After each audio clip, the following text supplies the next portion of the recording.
Welcome to the show, Bart. Hey, thanks for having me, Tom. It's awesome to be here. Yeah, good to have you. And all the way from New Zealand. Where are you in New Zealand today? I'm in Wellington. I'm 10 floors up in a building overlooking the waterfront of Wellington. I don't know if you've ever been here, but it's been one of our worst winters. It has been our worst winter on record in regards to rain, and there's a big blue sky outside, so everyone is just a lot happier than usual. Great, yeah. I'm in Melbourne actually. It's a like really lovely day for first few days of spring and the sun's out. So it's kind of yeah. I'm with you on the winter front. So really good to have you on today to talk about Limber and what you've created there in your business. It sounds very exciting, and I guess for the context for you, probably more than anyone, is that with this podcast or with the people that might be listening or tuning in, what we've been talking a lot about for the last few years is we've been commenting, I guess, on the change in the workplace from all in office, all now to remote and hybrid working, and have touched on the different elements to that. So the physical aspects, especially, and obviously how that connects into our mental well-being. And I think for someone like yourself, Bart, you've obviously created Limber with a specific problem in mind. And I know with your background as a physiotherapist, maybe where you're coming from with all of this, but maybe where we start here is if you can tell us the story of where the idea came from to set up Limber and to address what is a big issue, which is, I guess, back pain globally. It's quite a big problem. So tell us all about that, Bart. Well, my background is as a physio, and I played professional sport for a number of years as well. And initially in my career, worked in high performance sport, so supporting athletes to kind of get their kind of squeeze another 1% gain out of their performance. And then I came back and shifted out of that world and into the return to work world. So when people have been injured and we're returning them to the workplace, or people who've been out of work for maybe a decade or more with chronic pain. And it was just such a different end of kind of, I guess, the performance spectrum in many ways. And it was a real introduction to what the majority of people in the world are actually experiencing. There's a huge disconnect between, the science and what we understand about health and human bodies and what was being integrated into workplaces. And I was sending people back into the workplace with back pain, or after being treated for back pain, for instance. And I just knew that, within 18 months, the way that their environment was set up was just going to send them straight back to me. So I got really interested in preventative healthcare. I got interested in business as a way to produce something that can then be scaled internationally and maybe have a kind of real tangible effect on people's health. And then started working in business and started sitting at desks and started getting back pain and started getting neck pain. And I started just experiencing all of the things that we know happen. And I looked around and I tried to find a desk that would allow me to do everything I wanted to do, and I couldn't. And back pain's been one of these things that has plagued me since I was age 12 was when I first had my first episode of back pain, and it's what inspired me to be a physio. And so kind of heading into more preventative approaches around back pain and really digging into understanding back pain in detail has become a life passion for me. And this Limber and this first kind of foray into furniture and creating what UC Berkeley professors now call the world's healthiest desk was pretty cool. And it's one part of like a much larger vision of mine to look at how we can halve disability from back pain by 2050. So it's just putting like a big, bold mission out there and trying to come up with solutions to that. Because currently, back pain is the number one cause of disability in our world. And with 80% of people in their life experiencing it. And it just doesn't need to be like that. And so we're coming up with solutions and partnering with people to bring that down. Yeah, I love it. It's such a big stat, isn't it? The 80% of people, and you're right. It doesn't really have to be that way. And as physiotherapists, we're both physios by background. When you go through that line of thinking, or where you start with your education, we tend to find, or as we see lots of patients coming through the door, I always use I used to say it's like pumping up a flat tire. So if you're seeing someone, you treat them, then they go away, and then they go back to their, I guess it's their physical environment that they may sit in, for example, at a desk, and then they come back to you. And in those, we've got wellness centres, Bart, in Australia for some organisations, and so basically the physiotherapists are kept quite busy, and it is our number one thing that we treat is obviously back pain and neck pain as well. Neck pain, yeah. And yeah, and at the start of the pandemic, we were actually seeing a lot of clients still, and we were using different things like telehealth or virtual consultations. But one of the big things, or one of the big issues that we were seeing, and where companies were spending a lot of their resources and time, was looking at people's, how do we set these people up at home so that they can do their work and in a safe way. But we were getting photos of clients who were working, you'll laugh at this, but they were I'm already laughing because I've seen these as well. working out on like ironing boards and in their bed, and it was like people were genuinely setting up ironing boards to create a standing desk for them, or a standing moment in their day, using their laptop and looking down. And so you can see how, I guess, over the last few years, that's become, well, firstly, people have been looking at their setups a lot more critically, I think. And so, yeah, it's just been an interesting point in time. And no doubt with your solution that you've provided and you're working on, you're probably seeing some really interesting things as well by people purchasing your desks and getting some great feedback, no doubt. Totally. Well, there's like two kind of points in that, which was there was Kiwi Bank's one of our publicly owned banks here, and they released some data around what people were spending before and after the first lockdowns. And there was this line which they looked at healthcare spending. They looked at chiropractic and pharmacy and massage spending. And there's this kind of line that was pretty flat and steady leading into lockdown. Obviously, everyone stopped spending in lockdown. And then it literally doubled after people came out of lockdown. The amount of money that was being spent on pain medication, chiropractics, physios, massage therapy, like back and neck pain just went through the roof. And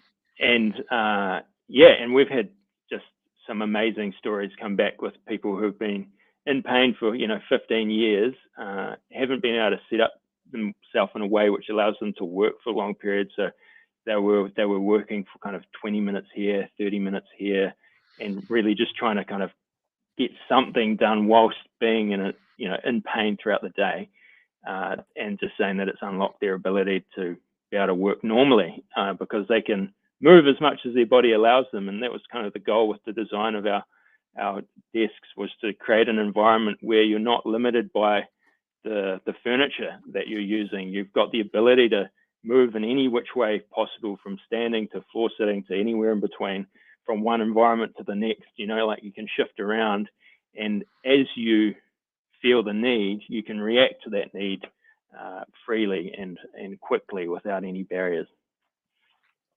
Yeah, that's great. And so with the desks, let's talk about that a little bit in a little bit of detail now. So that mobility that you're talking about there, I guess on a little bit of a side note, one of the things that is a fairly, I guess it's a significant part of office safety, or an investment from a workplace, is a thing called ergonomics, which is where you go out to work sites and you might look and assess people at their desks and ensure that things are at the right height, and through that exercise you might see, and we see in our business, you're adjusting monitors, or you're changing position, you're changing the furniture first as a first point. But what we also find is that one of the main messages for the client or for the individuals is often, you need to just move more as well. As we can set up a perfect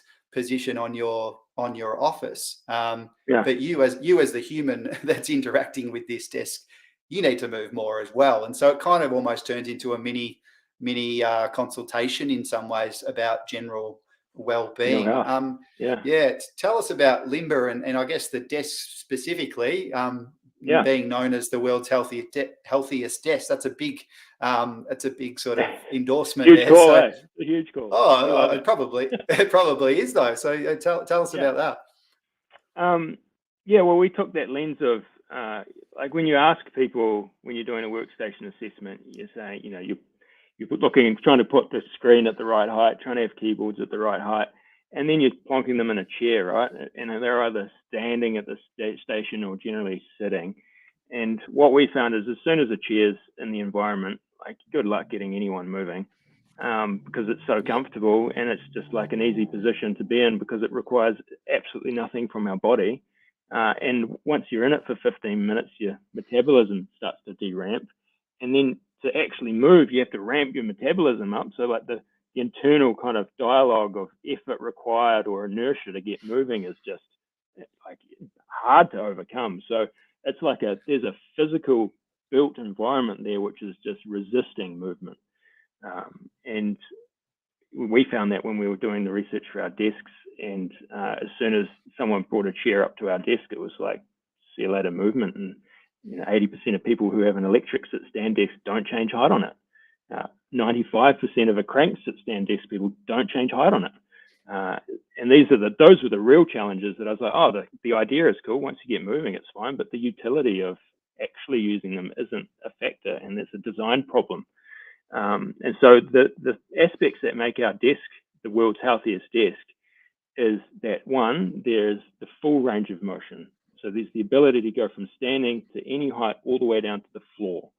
And the floor is a new concept to many people as a working place, but the floor provides the most movement-rich environment you've got when you're working. Like, you can't get rid of the screen. You can't get rid of your keyboard. You need to be able to interact with it. If those things are fixed, how else can we get more movement?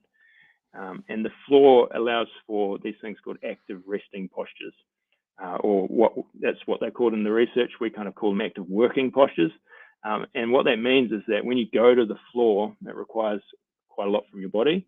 And those postures on the floor, be it crouching, kneeling, squatting, there's so many different variations you can do. They all require a little bit of activity from your muscles in your legs and around your glutes.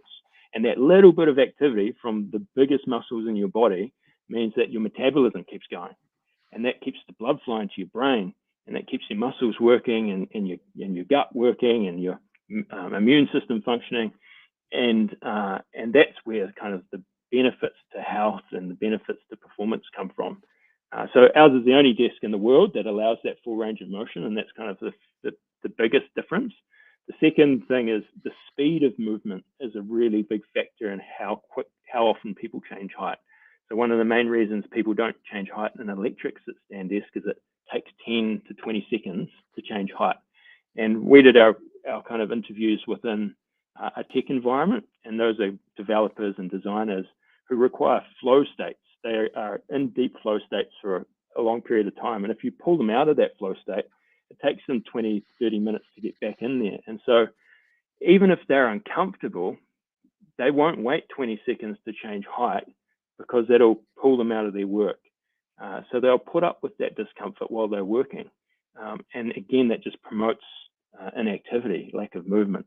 And so we use a counterweight mechanism. So there's no electronics or anything in our bigger desks, which means that you can lift it with your fingertips and it'll be wherever you want it faster than you can get there. So it becomes a background operation. If you get uncomfortable, you just move.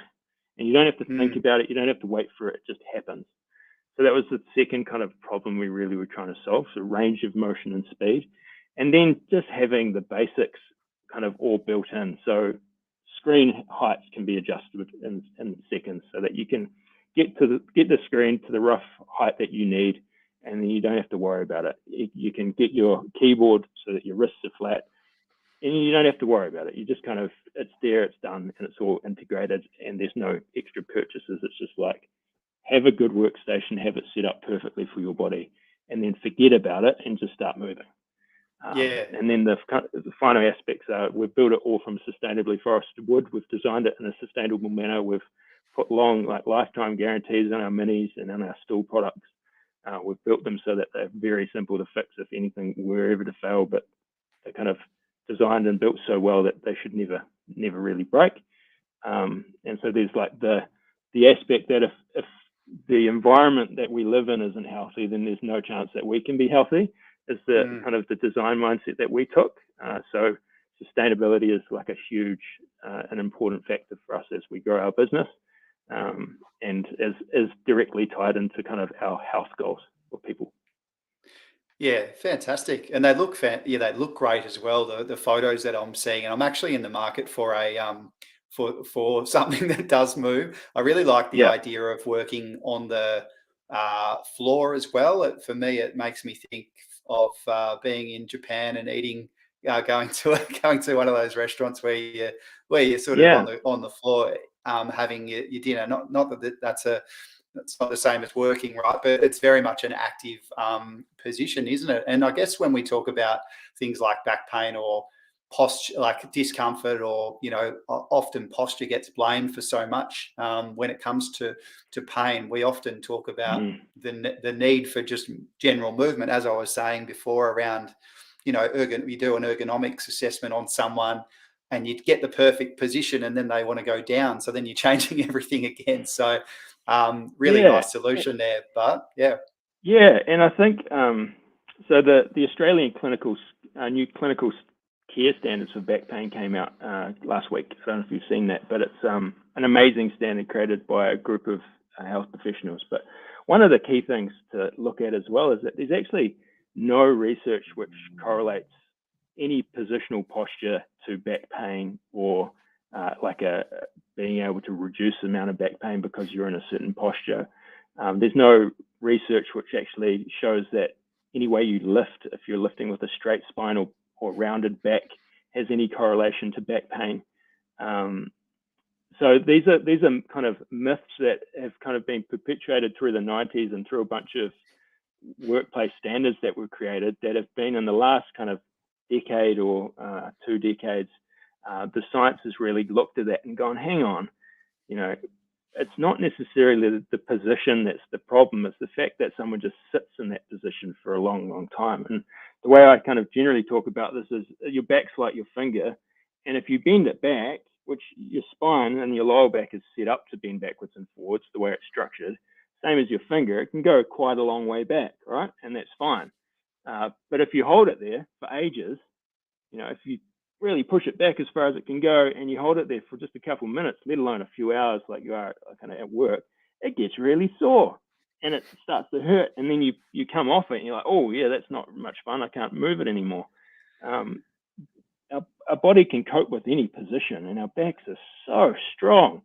But when you put it in one position every day for a long, long time, and you don't give it that variety of movement, that's actually the issue, not the postural thing. There's no benefit of sitting up, and slumping is a totally safe activity to do, and there's no correlation to back pain with that. It's about the movement and creating environments for people to move comfortably. I love that you've said that, and I think the other word that's interesting in amongst that gets overused a lot in I guess you would call it the musculoskeletal industry, is alignment, and that kind of idea of being in perfect shape or perfect alignment. And if for some of our listeners, that might be they might be thinking, oh shit, maybe I shouldn't be going to this certain practitioner that's telling me about alignment all the time. Well, it creates such a negative narrative about our bodies, and it creates this protective conversation in our head. I need to be in this position. I need to worry about this angle and this angle, and it kind of embeds fear and vulnerability as our kind of operating, our operating mindset around how we're relating to our body. When really our bodies are just so robust, and our spines can take in tons of force, literally tons of force through them. And when we hurt our backs, it's actually got more relationship to other factors, a combination of factors in our life, be it lack of sleep, poor diet, stress, maybe lifting too much beyond our capacity without much of a warm-up, or, all of these types of things, rather than any particular position or posture that we're in. And so this, a big part of what we have to do around back pain over the next decade is change the narrative so that people have a confident relationship with their body and their backs particularly, and they understand how strong they are. Absolutely. And getting them to, if someone was to purchase a limber desk, it's actually facilitating that confidence because it's allowing that quick change of position. And Yep. and in the conversations that I might get into throughout the week with clients, it might be like, oh, but I've got a standing desk at home, so I'm standing, so I must be doing some good things. But there must be some research around standing desks, as a because some people I think are going the whole other way where they're just standing all day and then they're still all getting day. discomfort. Yeah. Yeah. So have I you think the read anything funniest about thing, that?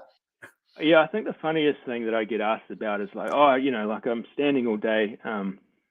And well, there's a few things, but I think at the point where you're buying a mat to stand on because you're uncomfortable standing because you're standing for such a long period, is a point where you should go, maybe I should be moving a bit more. And, and sitting in a chair isn't the end of the world, like it certainly makes it harder to move from what we found, like if you have a chair in your environment, you're less likely to move more. And when we're trying to create an environment for people to move as much as possible, we just push the chair to the side, and then you either have standing or floor sitting, and every height, in that movement all the way between. And that creates an environment where you have to move more. You've just got those two. The standing stuff is really interesting because the general consensus is that it's not much different than sitting if you're just being in one position for a long time. And that's because our body is a movement system and wants to move. And anytime you're not moving for a long period, it gets stagnant. It kind of, when rivers have eddies, right? And they have that, the water that kind of eddies off to the side and just swirls around and it just stays there and it's stagnant and gets stinky after a while. It's kind of like our body when it's still. It wants to move. It needs blood to pump through it to have it function properly. And so actually standing versus sitting, you just get a different variety of issues, if you're staying in those positions for a long time. The benefit of standing is that you're probably more likely to wander off and walk somewhere and do something. So there's a slight increase in activity there. But ultimately, we want to be putting our body through its full range of motion. And particularly our major joints and our major muscles of our lower limbs around our hips and our ankles. They have huge range of motion available, but we start to stiffen up over time because we don't actually take it to that end of range. So that's where the floor comes in a bit more as well. And I think people get often a bit, fearful of the floor because I don't know if I'll be able to get up after I get down, that kind of thing. But it's surprising when you add a couple of cushions or a stool or something that just makes it a bit more comfortable, how they can do something for a little bit and it helps them for a little bit to get moving. Yeah. And I think as well with from the experience of being a physiotherapist, everyone blames their glutes for everything. It's like, oh, I got back pain, must be the glutes. And then, oh, I got stiff here, I can't get off the ground. So then the solution to that in a practical situation is let's actually do some movements like a squat or something like that where you're actually exploring the range. So by facilitating someone to get into those hip flexion style positions, you're actually then going to be alleviating that very blamed glute that's always blamed for pretty much anything and everything by not only the individual but by the professionals. It's kind of like the alignment thing or the posture thing where it just gets blamed, but it's not really the main thing. Yeah, and generally work has been a place where kind of movement goes to die. You've got like a peak of movement either side of your day where you go for a walk in the morning and do some physical activity maybe at lunchtime or mostly after work. And then there's this like flat line of nothing through the middle of the day. And I guess what we're trying to do is provide some little spikes and elevate that just enough that your body continues to do what it needs to do throughout the day. And that ultimately helps long term, but it also helps right in that moment with your ability to focus, your ability to problem solve and your creativity, because it's pumping your nervous system and your brain full of blood, which is what your brain wants and what it needs. Yeah, exactly. So with Limber, there's obviously this is a place where individuals can go and buy things for home for their Yeah, hybrid setup. I'm imagining as well that there's within your business, there's an opportunity for organisations to look closely at how they're setting up their hybrid setups, but also in the office, how they can make more of an activity-based environment, which is I've been chatting on this podcast with some workplace designers, and yeah, what they've been saying is that the new workplace or the future of work is all around collaboration, but you still need to be able to work probably tune into a dial-in or a yeah, computer. So I'm wondering yeah, from your perspective, Bart, what's that future of work look like for you with Limber, or what's the direction you're heading in with your business, and maybe are there yeah. any clients that you currently have where they're engaged with the service already? Yeah. So we've got people like Xero who are in Australia, all over the world. They're the accounting software. They've got roughly 100 desks through some of their New Zealand and Australian offices. And they're using them as activity zones. So they're kind of hot desking zones. They don't have a full floor kit out of them, but they're creating an area where there's kind of more movement, more connectivity, less of a fixed desking space per se. And that's just breaking up the workspace and creating an environment where people can be a bit more active, and also giving people who suffer from pain and different things in their body a space for them to work and for them to kind of have the full flexibility of our options there. We've also got people or offices that are taking it kind of the next step, which is then setting up meeting areas, library quiet areas that are floor based, that there's like a seated area or a space within the office which is floor based with cushions. It's kind of the same effort that's going into their breakout zones, but they're just deciding to put it down on the floor, whiteboards that are resting against the wall, so that there's a space to explore that as small groups. And we find that that's really quite powerful for small groups when they're problem solving or workshopping something, because that ability to be on the floor, moving around the floor, kind of writing something on a whiteboard quite low, is much more interactive, and it breaks down kind of power and hierarchy to a certain extent that allows for true collaboration and a much freer level of collaboration. There's not much research out there that kind of supports that directly, other than some stuff around chairs that don't have backs. If you have a group of people who don't have backs on their chairs, they're more likely to spin around and talk to each other versus people who have backs. But so there's that level, and I think if we put that out in the future 10 or 15 years, I think we'll see workspaces that have far less chairs and have these higher working spaces and these low working spaces, and have areas where people can have lower tables to do collaborative work from, and the floor will start to be ingrained a little bit more. And I think that's definitely what we'd love to see more of, and are pushing for, and using a kind of a local design sensibility for that, so it's really cohesive within our culture. It's not, it doesn't feel foreign. It feels totally us.